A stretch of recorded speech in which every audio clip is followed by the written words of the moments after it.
Hello friends, unique academy में आपका स्वागत है। आज हम इकोनॉमिक्स का अपना सेकेंड लेक्चर शुरू कर रहे हैं।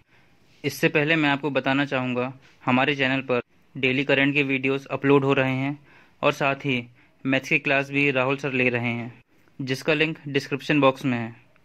तो चलिए सेकेंड लेक्चर स्टार्ट करते हैं, जिसमें हम पढ़ने जा रहे हैं राष्ट्रीय आय या नेशनल इनकम।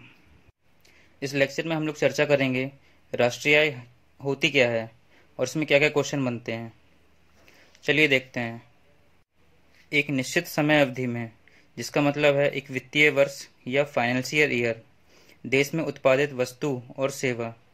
यहाँ पर ध्यान देने वाली बात यह है कि एक वित्तीय वर्ष में देश में उत्पादित वस्तुओं और सेवाओं का कुल मौद्रिक मूल्य मतलब मॉनिटरिंग प्राइस। लेकिन यहाँ पर एक और इम्पोर्टेंट बात है कि किसी भी चीज़ की दोहरी गणना नहीं की जाती है। तो इसकी परिभाषा कहलाएगी, राष्ट्रीय आय वह फैक्टर है जिसमें एक वित्तीय वर्ष या फाइनेंशियल ईयर में देश में उत्पादित वस्तुओं और सर्विसेज के कुल मौद्रिक मूल्य जिसकी दोहरी गणना नहीं की गई हो, उसे ही भारत की राष्ट्रीय आय कहेंगे। तो आइए अब भारत की राष्ट्रीय आय का इतिहास देखते हैं कि भारत की राष्ट्रीय आय की गणना कब से शुरू हुई और किसने सबसे पहले की।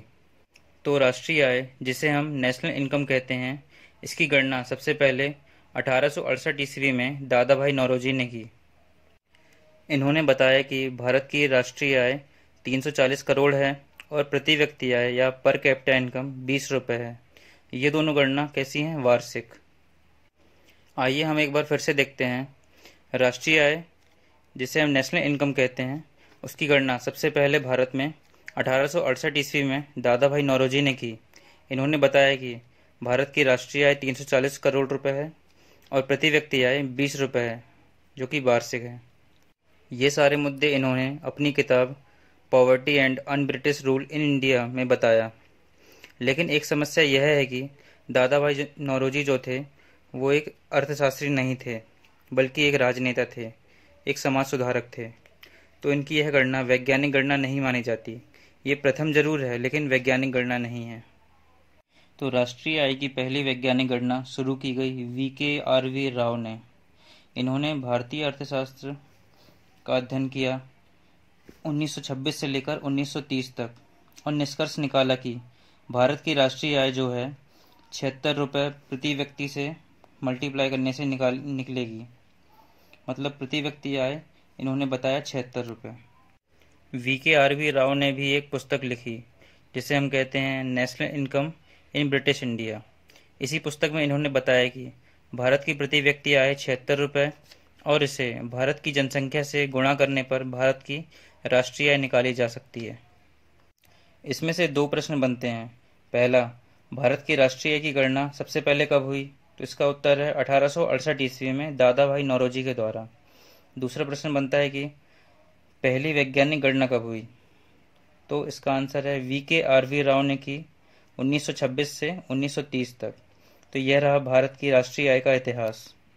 लेकिन जब भारत स्वतंत्र हुआ, तब उस समय भारत की राष्ट्रीय आय की गणना करने के लिए एक कमेटी बनाई गई, जिसका नाम है NIC, national income committee. NIC, जिसे हम राष्ट्रीय आय समिति भी के नाम से भी जानते हैं, इसका गठन 1947 में हुआ और इसके चेयरमैन या अध्यक्ष बनाए गए PC महालनोबिस। इसके साथ ही इस समिति के दो सदस्य भी बनाए गए। पहले हैं VKRV राव और दूसरे हैं DR गॉडगिल। तो PC महालनोबिस की अध्यक्षता में NIC का गठन किया गया और इसके दो सदस्य बनाए गए। पहले हैं VKRV राव और दूसरे हैं DR गॉडगिल। इन लोगों ने मिलकर भारतीय अर्थव्यवस्था का 3 वर्षों तक अध्ययन किया, 1948 से 49, 1949 से 50, 1950 से 51। 3 वर्षों के अध्ययन के बाद 1951 में इन्होंने भारत की राष्ट्रीय आय बताई, जो कि थी 8,650 करोड़ रुपए वार्षिक। इसके साथ ही इन्होंने भारत की प्रति व्यक्ति आय या पर कैपिटा इनकम भी बताई, जो कि थी 246 रुपये 90 पैसे। इसके बाद भारत की राष्ट्रीय आय की गणना करने की जिम्मेदारी CSO को दी गई। CSO यानी केंद्रीय सांख्यिकी संगठन या फिर central statistical organisation. CSO Bharat का एक केंद्रीय संगठन है जिसका काम है प्रतिवर्ष भारत में राष्ट्रीय आय का आकलन करना, और यह भारतीय अर्थव्यवस्था का अध्ययन करता है। यह आकलन करने के बाद प्रतिवर्ष एक पुस्तक भी प्रस्तावित करता है जिसे हम राष्ट्रीय लेखा संख्याकी कहते हैं, और इसे व्हाइट पेपर या श्वेत पत्र भी कहा जाता है। जब सीएसओ भारत में स्थापित हुआ तो इसने भारत की पूरी अर्थव्यवस्था को 3 क्षेत्रों में बांटा: प्राथमिक क्षेत्र, द्वितीयक क्षेत्र और तृतीयक क्षेत्र। तो ये 3 क्षेत्रों में सीएसओ भारतीय अर्थव्यवस्था को बांटता है। इन 3 क्षेत्रों को भी 14 उप क्षेत्रों में डिवाइड किया जाता है। पहले के एग्जाम में प्राथमिक, द्वितीयक और तृतीयक क्षेत्रों से क्वेश्चन पूछे जाते थे, लेकिन कुछ वर्षों बाद इनसे क्वेश्चन बनने बंद हो गए, बल्कि इनके उप क्षेत्रों से प्रश्न बनाए जाते हैं। तो प्राथमिक क्षेत्र को पहले 4 क्षेत्रों में, द्वितीयक क्षेत्र को फिर 3 क्षेत्रों में और तृतीयक क्षेत्र को 7 क्षेत्रों में विभाजित किया जाता है। जब हम सीएसओ की चर्चा करते हैं तो प्राथमिक क्षेत्र, द्वितीयक क्षेत्र और तृतीयक क्षेत्र की चर्चा करते हैं। तब प्राथमिक क्षेत्र को आप कहेंगे कृषि क्षेत्र, द्वितीयक क्षेत्र को आप कहेंगे उद्योग क्षेत्र और तृतीयक क्षेत्र को आप कहेंगे सेवा क्षेत्र। सीएसओ पूरी अर्थव्यवस्था को इन्हीं 3 क्षेत्रों में बांट के पढ़ता है, इनका प्रोडक्शन निकालता है, इनका अध्ययन करता है कि किस क्षेत्र में कितना इनकम हुई है, और इनकम को कैलकुलेट करके वार्षिक आंकड़ा जारी करता है।